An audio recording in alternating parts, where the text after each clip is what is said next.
Commander Alina Reyes stood at the viewport of Deep Space Station Athena, watching the approaching anomaly with growing concern. The swirling mass of purple and gold energy shouldn't have been there. Nothing in their scans had indicated its presence until an hour ago. "Station readings are critical," announced Lieutenant Park from his console, his fingers dancing across holographic displays. "Whatever this thing is, it's interfering with our containment fields." Alina's attention shifted to their unusual guest. Vorth, the Nyxian ambassador, towered near the command center's entrance, his crystalline skin refracting the emergency lights in hypnotic patterns. The 8-foot-tall alien had arrived just yesterday to establish first contact protocols. Now he might witness humanity's greatest disaster instead. "Your species has encountered this phenomenon before," Vorth stated. It wasn't a question. His multifaceted eyes tracked the anomaly's movement with an intensity that made Alina uneasy. "Never," she responded, keeping her voice steady despite the mounting pressure in her chest. "But we're not leaving. There are 2,000 civilians on this station, and evacuation pods won't launch in time." The station shuddered violently, sending loose equipment clattering across the deck. Warning klaxons blared as artificial gravity fluctuated. Through the chaos, Alina noticed something strange. Vorth's crystalline form seemed to pulse in rhythm with the anomaly's waves. "Commander," he spoke, his voice resonating at a frequency that made her bones vibrate. "My people have legends of the storm that hunts. If this is truly such an entity, your station's shields will fail in approximately 18 of your minutes." Alina's mind raced through options, each more desperate than the last. "Then help us," she challenged, meeting his alien gaze. "You came here to learn about humanity. Well, this is us. We don't abandon our people, even against impossible odds." Vorth's surface rippled, displaying patterns Alina's human eyes could barely comprehend. "Your courage is unexpected," he admitted. "My biological structure could theoretically harmonize with the storm's frequency, but the process would require a human's adaptive neural patterns to guide it." Meaning, Commander Reyes, that we either die separately, or we attempt something no human or Nyxian has ever dared. A true joining of our species' strengths." Another violent tremor rocked the station. Through the viewport, Alina watched the anomaly's tendrils begin to wrap around Athena's outer rings. 2,000 lives hanging in the balance. One chance at an impossible solution. "Tell me what you need me to do," she said, straightening her uniform. The fate of everyone aboard now rested on how well a human commander and an alien diplomat could trust each other with everything they had. Deep Space Station Athena's emergency sirens screamed through every corridor as Alina and Vorth raced toward the xenobiology lab. The station's superstructure groaned under the anomaly's assault, metal and composite materials straining against forces they were never designed to withstand. "The storm is consuming your outer defensive layers," Vorth observed, his crystalline body pulsing with increasingly urgent patterns. "We have less time than initially calculated." Alina punched in her override codes at the lab's security door, her fingers steady despite the adrenaline coursing through her system. "Dr. Patel," she called out as they burst into the facility. "We need the neural interface, now." The station's lead xenobiologist emerged from behind a row of containment units, her dark eyes widening at the sight of Vorth. "Commander, the interface is experimental. We've never tested it on a non-human subject, let alone attempted cross-species neural linking." "Then today's going to be a day of firsts," Alina replied, already shrugging off her uniform jacket. "How long to set it up?" Another violent shudder ran through the station. This time the lights flickered ominously before stabilizing. Lieutenant Park's voice crackled over the comm. "Commander, containment fields are at 12%. Hull breach detected in sections 7 through 9. Dr. Patel moved with practiced efficiency, retrieving a sleek device that resembled a silver crown. 5 minutes to calibrate, but Commander," she hesitated, "the neural load could be fatal. Your brain wasn't designed to process alien consciousness patterns." "Neither was this station designed to withstand a sentient storm," Alina countered, settling into the interface chair. "Vorth, you're sure about this?" The Nyxian ambassador moved closer, his crystalline surface now rippling with deep blues and violets. "My species has long theorized that our consciousness could merge with others, but we lacked the neural plasticity to attempt it. Human minds, however, are remarkably adaptable. As Dr. Patel attached sensors to Alina's temples, Vorth continued, I must warn you, Commander. If we succeed, you will experience sensations no human was meant to endure. You will feel every aspect of my biological transformation as if it were happening to your own form. Alina met his multifaceted gaze. 2,000 people, Vorth. They're all counting on us even if they don't know it yet.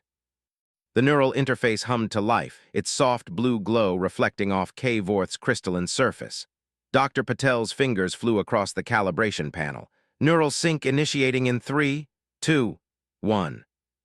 The world exploded into crystalline fragments in Alina's mind. Her consciousness expanded, shattered, reformed. She felt every facet of Vorth's alien existence, the complex lattice of his thoughts, the geometric precision of his memories, the strange harmony of his biological functions. Through their shared awareness, she sensed his species' ancient knowledge of the storm that hunts. It wasn't just an anomaly, it was a predator that fed on energy and matter alike, drawn to the concentrated power sources of advanced civilizations. The Nixians had faced it before, centuries ago. They had survived, but at a terrible cost. The synchronization is stable, Dr. Patel announced, her voice seeming to come from impossibly far away. But, Commander, your neural patterns are. The rest of her warning was lost as another massive tremor rocked the station. Through the lab's viewport, Alina watched in horror as the storm's tendrils punched through the outer hull of Athena's residential section. Emergency force fields snapped into place, but they were already failing. We have to do it now, Alina's thoughts merged with Vorth's alien consciousness. Show me how to help you transform.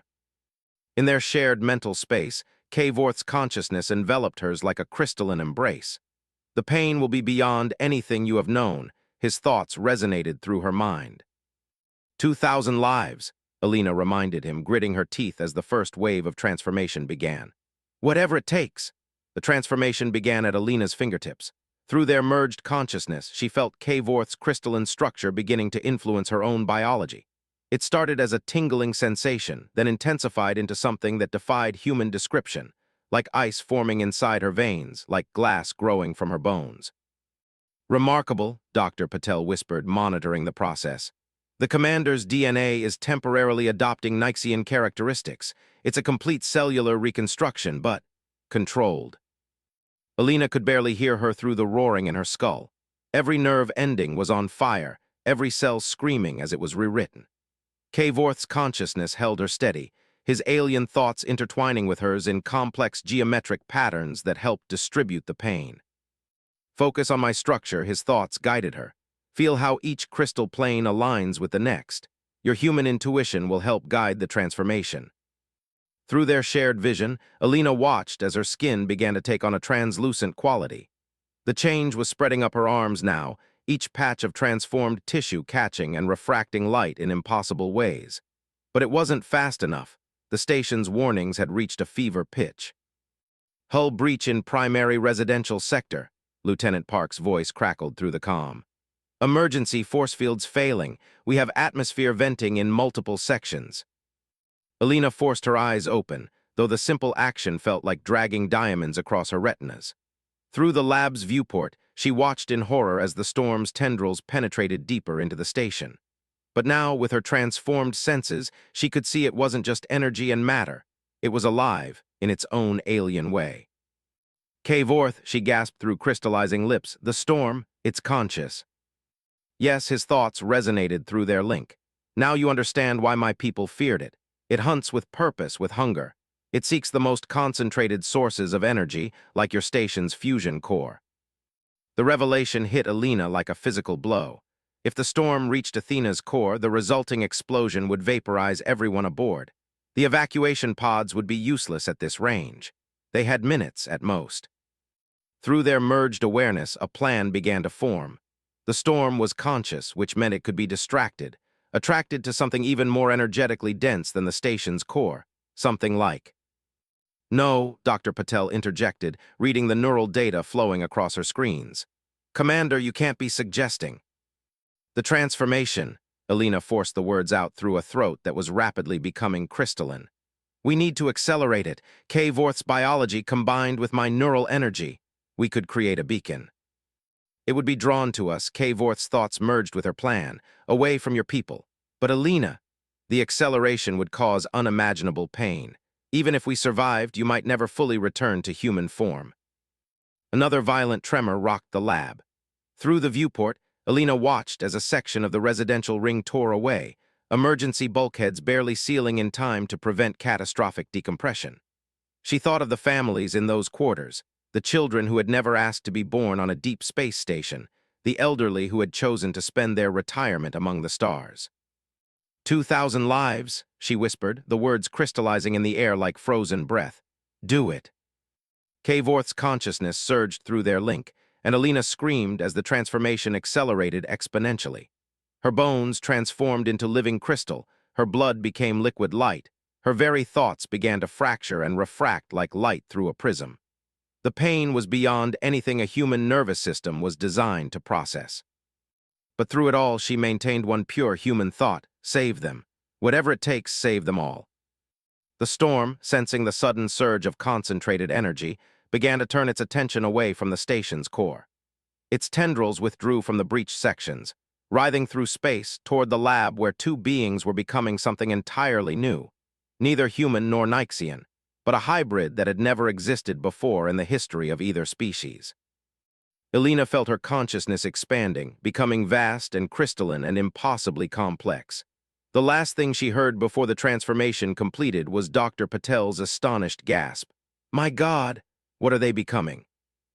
The being that had once been Alina Reyes and Kavorth stood in the lab, their merged form radiating prismatic light that cast rainbow shadows across the walls. Their crystalline body towered nearly 10 feet tall, faceted surfaces catching and amplifying every photon that touched them. Through their transformed senses, they perceived reality in ways neither human nor Nyxian was meant to experience. Dr. Patel backed away, her scientific detachment warring with instinctive awe. The energy readings are off the scale. You're generating more power than the station's core, but somehow containing it within your crystalline matrix. Their voice, when it came, resonated at multiple frequencies simultaneously. We must reach the outer hull. The storm comes. Through the viewport, they watched as the living storm abandoned its assault on the station's vulnerable sectors, its writhing tendrils of purple and gold energy reorienting toward their position. The hybrid being felt its hunger, its ancient intelligence recognizing them as something new and powerful. Lieutenant Park's voice crackled through the calm. Dr. Patel, what's happening? Our sensors show some kind of energy signature in your lab. That's impossible. Those readings can't be right. The readings are accurate, Lieutenant, Dr. Patel responded, her voice steady despite her obvious shock. And they may be our only chance. Clear all personnel from the path between the lab and airlock 7. Now. The hybrid being that contained both Alina and Kavorth's consciousness moved toward the door, their crystalline form flowing with otherworldly grace. Each step left momentary afterimages in the air, tiny fractal patterns that dissolved like snowflakes. The pain is beyond description. Alina's thoughts swirled within their shared consciousness, but we're holding together. Your human adaptability is remarkable, Kavorth's thoughts resonated back. My people believed such a merger was theoretically impossible. The neural load alone should have. Their internal dialogue was interrupted as the storm's first tendril smashed through the lab's viewport. Emergency force fields snapped into place, but the hybrid being felt the storm's consciousness probe their defenses, testing hungry. They ran.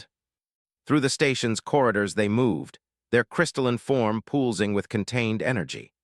Emergency bulkheads slid open automatically before them, their merged biology somehow registering as both human commander and alien diplomat to the station's security systems. Behind them the storm pursued, drawn inexorably to their power signature. Walls buckled and twisted in its wake, but it no longer cared about the station or its inhabitants. It had found something far more enticing.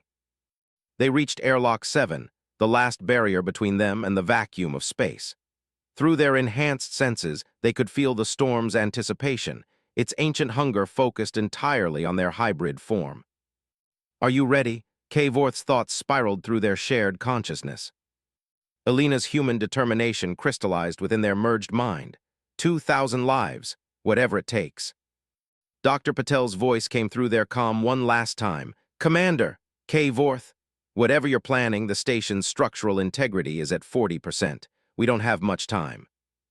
The hybrid being placed one crystalline hand against the airlock's control panel. Initiate emergency evacuation protocols, they commanded, their multi-layered voice echoing through the station's communication system.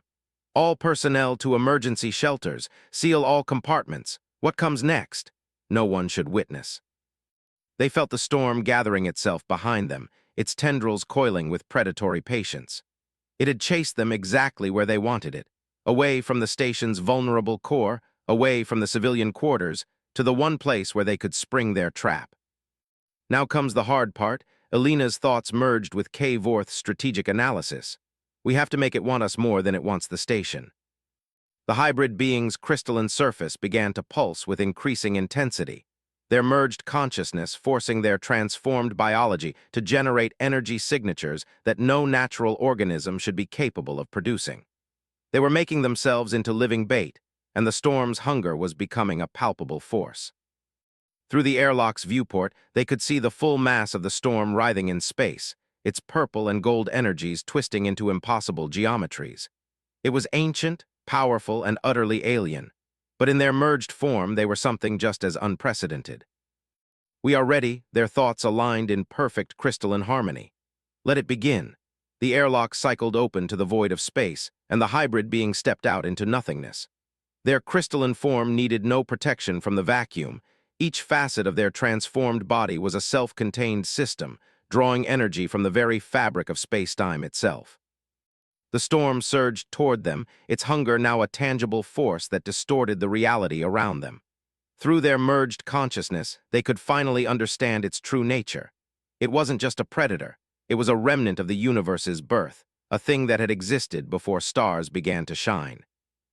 It's so ancient, Alina's thoughts rippled through their shared awareness, so lonely. And so very, very hungry, K-Vorth's consciousness added, their combined understanding deepening. But we can use that hunger. They pushed away from the station, their crystalline form generating a propulsive field that carried them further into space. The storm followed, its massive form now completely focused on them, ignoring the station entirely. Through their enhanced senses, they could feel the relief of 2,000 souls behind them, no longer under immediate threat. But victory would require more than just drawing the storm away. We have to weaken it, their merged thoughts calculated.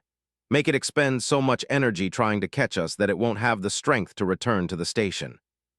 They began to pulse with increasing intensity, each facet of their crystalline form generating complex energy patterns that mimicked the storm's own frequencies. It was like singing to the void, but with pure energy instead of sound. The storm responded, its tendrils weaving complex patterns as it tried to match their output. Warning sensations began to flood their shared consciousness. Their hybrid form was generating more power than it was designed to contain.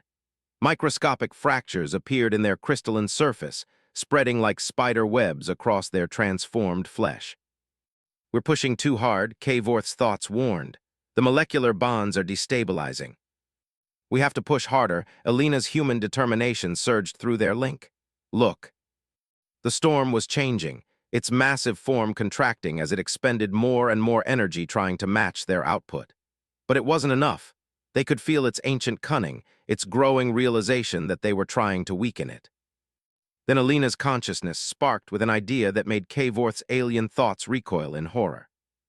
No, his thoughts resonated through their shared mind. The outermost layers of our form, they're the only thing holding our merged consciousness together, if we shed them.